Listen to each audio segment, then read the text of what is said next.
Bienvenue à cette nouvelle édition d'Information Actu 30. Mesdames et messieurs, voici les titres de cette édition.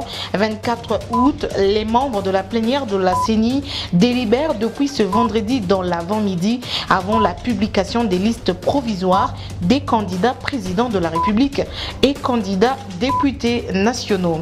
En société, Inga, un quartier de la commune de Selembao, manque d'eau potable. Là-bas, les habitants n'ont jamais vu de l'eau couler des robinets depuis plusieurs années. Autre difficulté rencontrée dans ce quartier, l'érosion qui existe depuis plusieurs années déjà et qui a causé d'énormes dégâts. Leur SOS à suivre dans cette édition. Voilà pour les titres de ce vendredi. Bienvenue à tous et à chacun.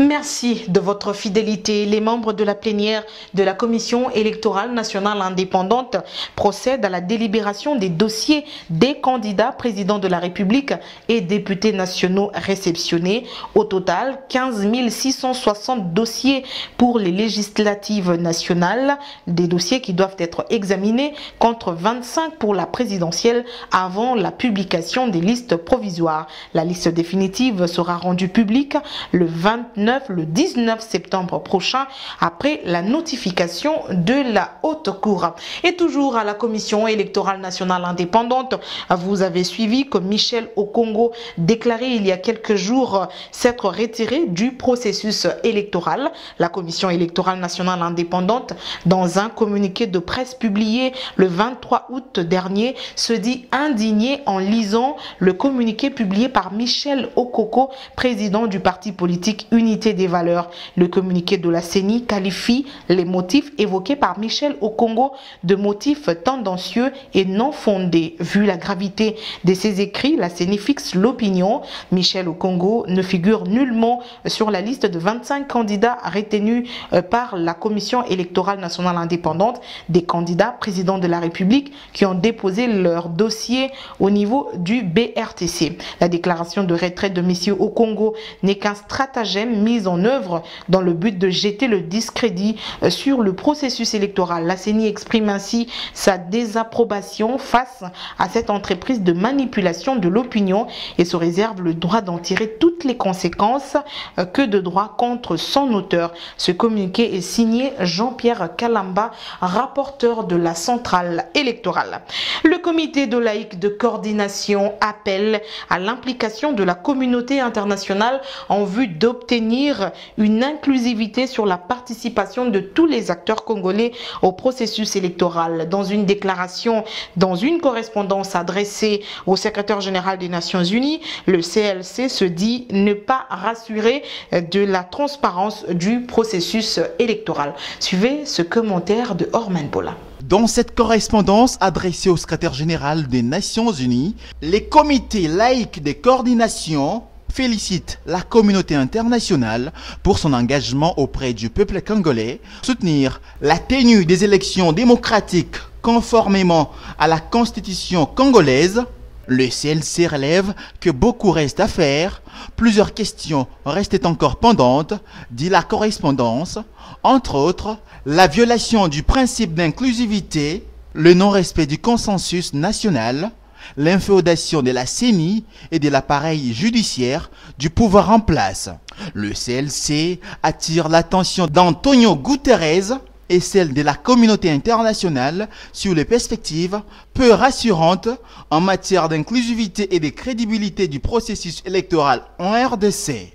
En clair, le CLC demande aux Nations Unies, à l'Union africaine, l'Union européenne, la SADC, la CAC et la CIRGL d'accentuer leurs efforts pour qu'aucun acteur politique ne soit exclu du processus électoral et que la machine à voter soit retirée, que le fichier électoral soit nettoyé et que toutes les mesures de décrispation politique soient appliquées avant le 19 septembre 2018, date de la publication des listes définitives des candidats présidents de la République et des députés nationaux.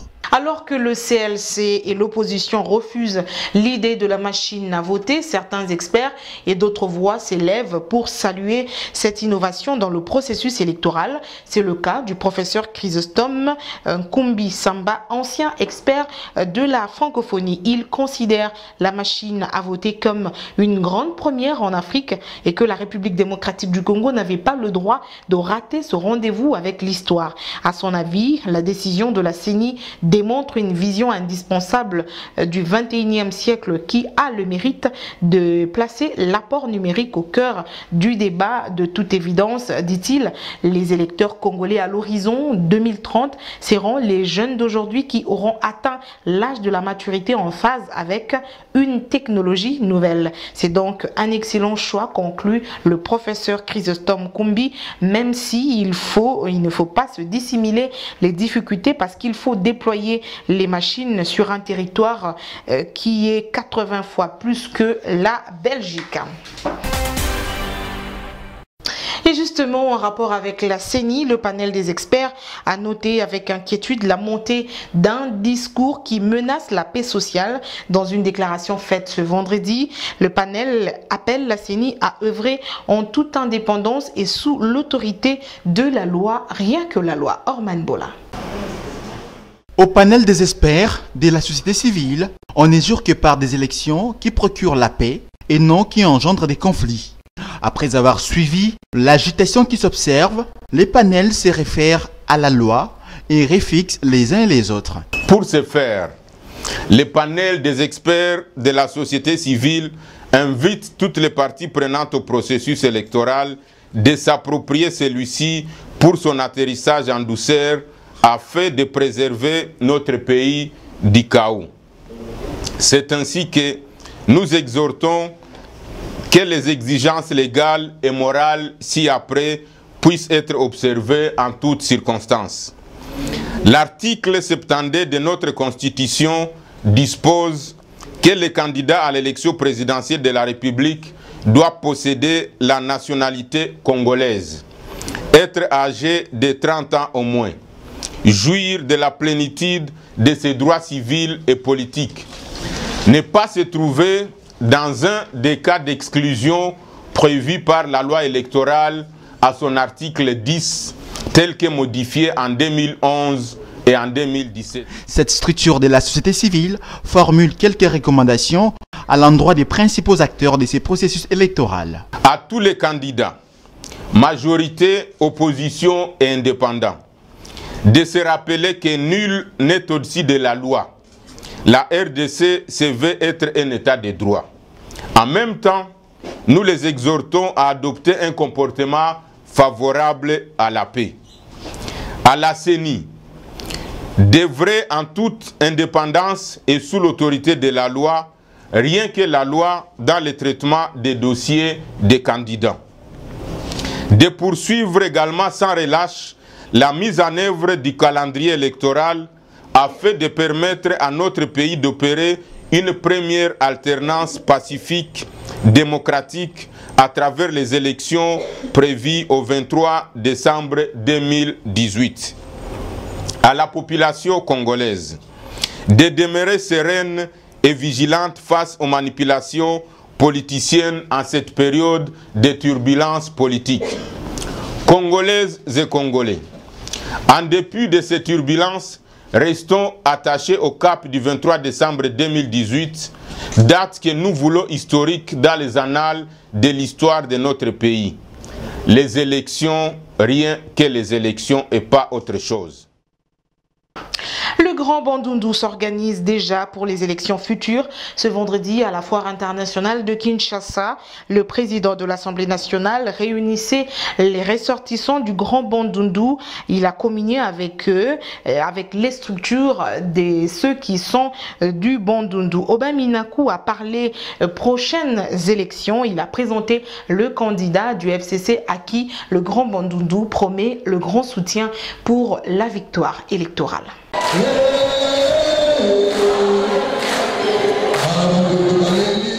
Réunis à l'initiative du président de l'Assemblée nationale Aubin Minakou, les ressortissants du Grand Bandundu soutiennent la candidature du candidat du FCC.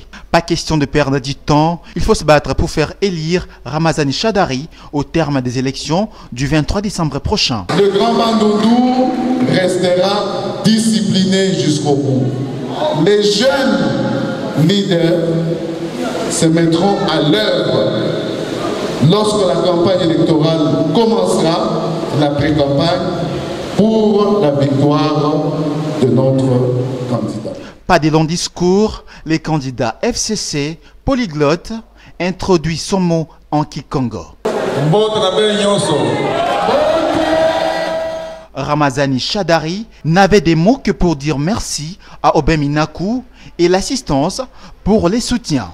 Merci Mingi d'abord na Moninga Nakai Obeminaku. Il soutient la décision du président de la République.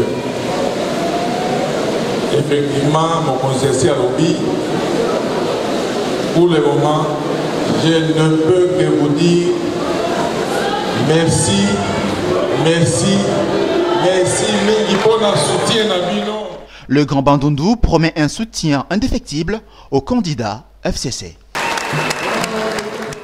Ouvrons la page société à présent. Depuis lundi, l'hôtel de ville a lancé l'opération du contrôle des plaques d'immatriculation des motos taxis. Les conducteurs des motos, pas du tout d'accord avec cette initiative de l'hôtel de ville de Kinshasa. Raison évoquée entre autres le manque de moyens financiers et les multiples tracasseries policières dont ils font l'objet. Le reportage est de Christelle Abeta sur les images de Rodrigue Ngombo. La première campagne d'identification d'engins roulants avait concerné le taxi et taxi-bus. Et voici la deuxième campagne consacrée essentiellement aux motos-taxis, le Wewa comme on les appelle vulgairement. Campagne initiée par l'hôtel de ville, mais très mal perçue et reçue par les conducteurs. Nous n'avons pas d'argent, nous ne travaillons pas bien. Le boulot s'arrête généralement à 18 h. Alors où trouverons-nous de l'argent pour acheter cette plaque? En 2014, nous avons acheté ces plaques que nous n'avons même pas retirées. Aujourd'hui, ils reviennent encore sur ça. Pourquoi ils ont leur regard sur les motards? Sur toutes les jérémiades de tout genre, pour diverses tracasseries, disent-ils, perpétrées par la police routière. Nous roulons de 7 h à 18 h. Ce qui nous inquiète plus, on nous arrête de partout. Nous n'arrivons même pas au centre-ville. Avec ou sans documents, nous sommes toujours tracassés.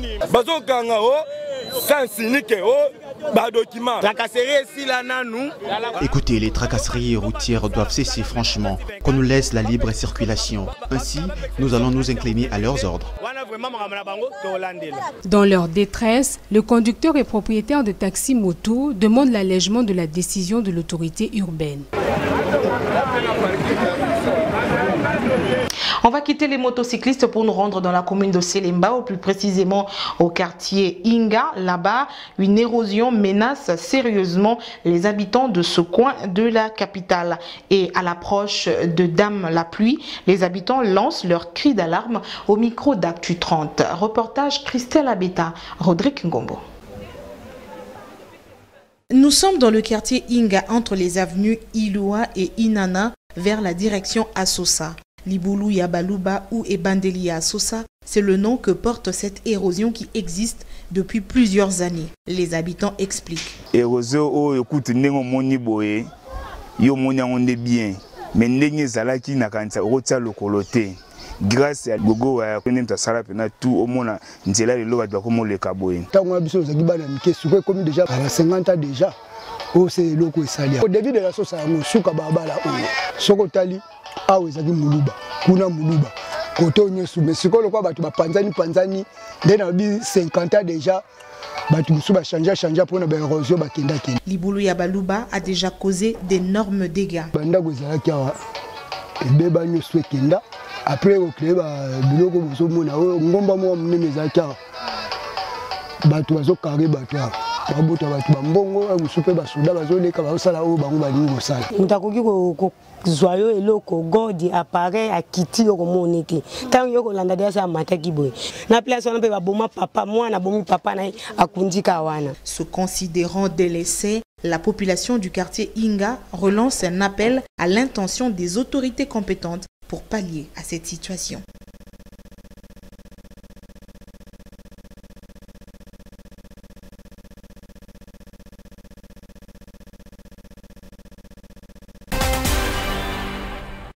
Point final à cette édition d'information. Merci beaucoup de l'avoir suivi. Le prochain, c'est demain à la même heure sur la même chaîne. Portez-vous bien. Surtout, très bonne suite de programme.